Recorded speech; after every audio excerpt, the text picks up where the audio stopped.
प्रभु यीशु मसीह के मधुर और मीठे नाम में आज दिनांक 27 फरवरी दिन मंगलवार को आप सब श्रोताओं का हम स्वागत करते हैं। आज के दिन के लिए जो वचन लिया गया है लूका रचित सुसमाचार उसका 8 अध्याय 24 और 25 पद। तब उन्होंने पास आकर उसे जगाया और कहा, हे स्वामी स्वामी, हम नाश हुए जाते हैं।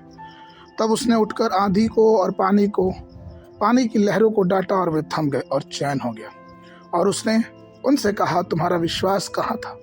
पर वे डर गए और अचंभित होकर आपस में कहने लगे, ये कौन है जो आंधी और पानी की भी आज्ञा देता और वह उसकी मानते हैं।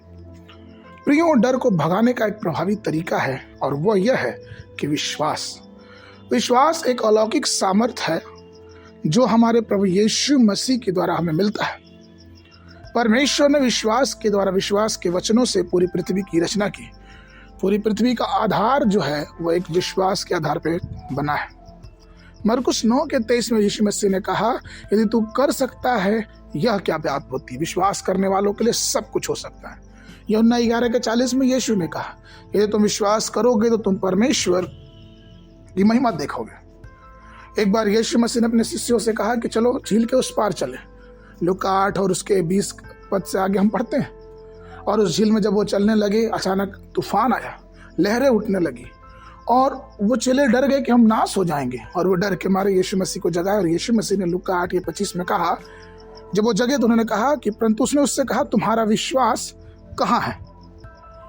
और वे डर गए, वे अचंभा करने लगे कि अरे ये कैसा मनुष्य है जिसकी आंधी और पानी भी बात मानते हैं। प्रियो, जो विश्वास करता है या फिर जो विश्वास का व्यक्ति होता है उसके जीवन में उतावलीपन नहीं होता। कैसी भी भयावन स्थिति क्यों ना हो, वो परमेश्वर पे स्थिर होकर खड़ा रहेगा, वो विजयी बनेगा। उसके अंदर एक नकारात्मक शक्ति नहीं रहेगी, क्योंकि डर ही है जो नकारात्मक शक्ति को लेके आता है, लेकिन विश्वास एक सकारात्मक शक्ति को लेके आता है। इसीलिए तो मरकुस 5:36, लूका 8:50 और ऐसे ढेर सारे ऐसे पद हैं जहाँ पे ऐसा कहा गया है वचन में कि डरो मत, केवल विश्वास करो।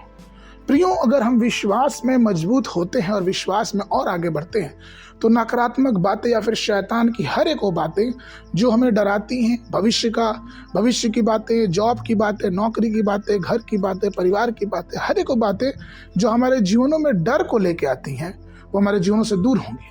क्योंकि परमेश्वर विश्वास करने वालों के लिए सब कुछ करता है। इसलिए आया, इस बात को याद रखें। इब्रानियों के अध्याय 11 में हम पुराने नियम के सभी संतों के महान प्रकर्मी कार्यों को देखते हैं।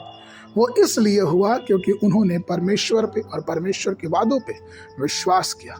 इसलिए जब हम भी इस धरती पे हैं तो आइए विश्वास के साथ और भी आगे बढ़ें, क्योंकि विश्वास हमारे जीवनों में एक स्थिरता को लेके आता है और जीवन के हर एक कार्यों में हम विश्वास के द्वारा आगे बढ़ सकते हैं। आज के मनन के लिए मत्ती उसका 21 अध्याय 22 पद, और जो कुछ तुम प्रार्थना में विश्वास से मांगोगे वह सब कुछ तुम्हें मिलेगा।